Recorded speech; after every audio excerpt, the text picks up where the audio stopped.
I found a lost phone, and someone already knew I had it. I found a phone on the sidewalk, so I picked it up. Seconds later, a message appeared. You shouldn't have picked that up. Then the phone rang. Distant breathing sound. A man whispered. You picked it up. There was someone already watching. The phone wasn't lost. It was bait. It started on a completely normal Tuesday evening. I was walking home from work, the same route I'd taken for years. The sky was that dull gray color just before sunset, when everything feels slightly dim but not quite dark yet. The street was quiet. Too quiet. And that's when I saw the phone. It was lying face down near the curb, half in the gutter. At first I thought someone must have dropped it getting out of their car. The screen was cracked across the corner, but it still looked fairly new. I looked around. No one. Just empty sidewalks and a few parked cars. For a moment I considered leaving it there. People lose phones all the time, and usually they retrace their steps. But something about it bothered me. If it rained tonight, the phone would be ruined. So I picked it up. That decision was my first mistake. The screen lit up the moment I touched it. Battery, 7%. The wallpaper was just a black background. No photo. No personalization. Nothing that suggested who owned it. But there was a notification. One unread message. No contact name. Just a number. And the message said, "Don't answer it." I frowned. Answer what? Before I could think about it, the phone started vibrating. An incoming call. Same number. I hesitated. Normally I wouldn't answer someone else's phone, but I figured maybe it was the owner trying to reach it. So I answered. Hello? For a few seconds, nothing. Just silence. Then I heard breathing. Slow. Very controlled. Hello? I said again. More silence. And then a voice. Quiet. Flat, emotionless. You picked it up. I froze. Yeah, I said. I found it outside. I was going to try to return it, the voice interrupted me. You shouldn't have done that. The call ended. Just like that. I stared at the screen, confused more than anything. Maybe it was some kind of prank. Maybe the owner was weird. But before I could think too much about it, another message appeared. Same number. Put it back where you found it. I typed back. I'm just trying to return it.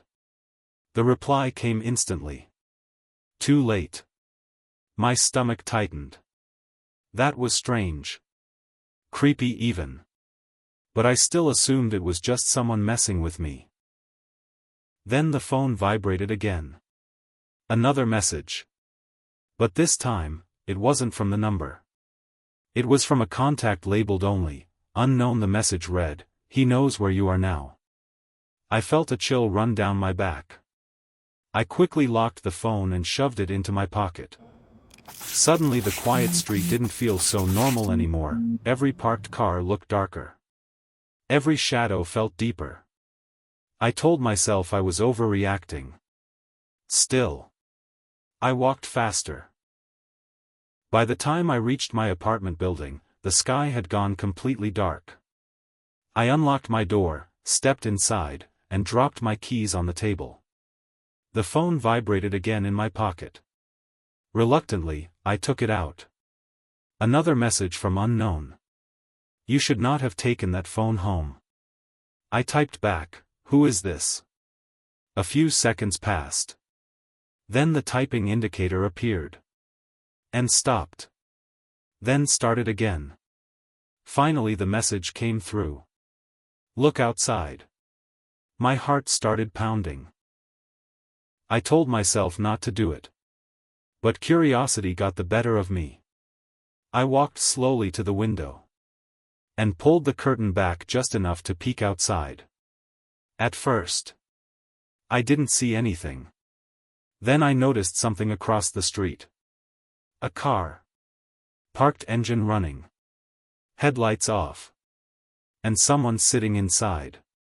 Watching my apartment. The phone vibrated again in my hand. One last message appeared on the screen. He found you. And that's when the car door slowly opened. The car door opened slowly. Not the way people usually get out of their car. It creaked open, inch by inch, like whoever was inside wanted me to see it happening. I froze behind the curtain. My first thought was that maybe I was imagining things. Maybe the message was just a coincidence. But then the phone vibrated again in my hand. Another message from unknown. Don't let him see you. My chest tightened. Too late. Because at that exact moment, the man stepped out of the car. He was tall. Taller than most people. His shoulders were wide, and he moved slowly, like someone who wasn't in any hurry at all. Streetlights flickered faintly above him. I couldn't see his face clearly.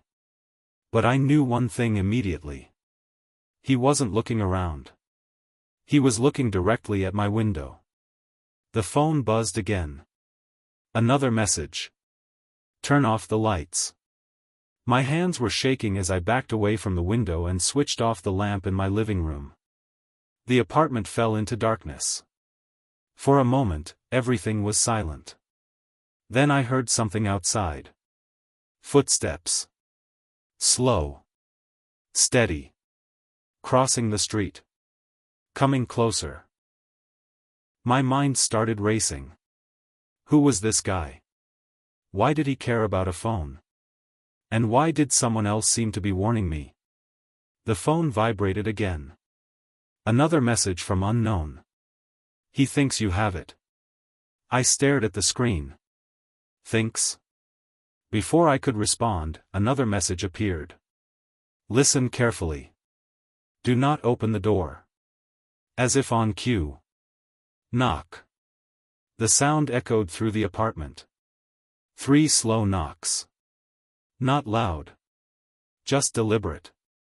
I didn't move. Another knock. This time harder. My breathing was getting louder, and I had to cover my mouth to keep from making noise. The phone vibrated again. He's checking. Another knock. Then silence. I waited. 1 minute. 2 minutes. 3. Then I heard footsteps again. But this time they were moving away. Back toward the street. I slowly crept back toward the window.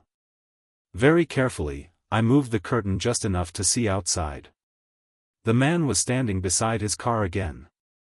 But he wasn't getting in. He was staring at something in his hand. A phone. And then the phone I was holding buzzed violently. Call incoming. The same number from earlier. My heart pounded as I watched the man across the street. His arm was raised. Holding his phone to his ear. He was calling the one in my hand. I declined the call. Immediately, another message appeared from unknown. Good. I typed back quickly. What is going on? The typing dots appeared instantly. Then the reply came. That phone isn't lost. My stomach dropped. Another message followed. It's bait. I felt a cold wave of realization wash over me. 8? For what? Before I could ask, the explanation came. He leaves it in random places. Someone always picks it up. My throat went dry. Then he tracks it. I looked back outside.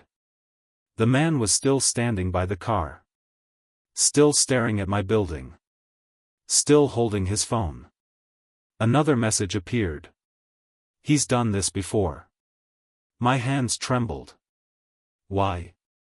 There was a long pause this time. Long enough that I wondered if the mysterious sender had disappeared. Then the final message arrived. Because the last person who picked it up tried to warn the next one. My chest tightened. Suddenly I understood. The unknown contact. The warnings. The messages I typed slowly. That was you. The reply came immediately. Yes. Another message followed. I never got away. My blood ran cold. Before I could respond, the phone buzzed again. Another incoming call. But this time, it wasn't from the same number. It was from the contact labeled, unknown. I hesitated. Then I answered. For a few seconds, silence. Then the voice spoke. And it was the same voice from the first call. Calm. Flat. Emotionless. You should have answered earlier. My stomach dropped.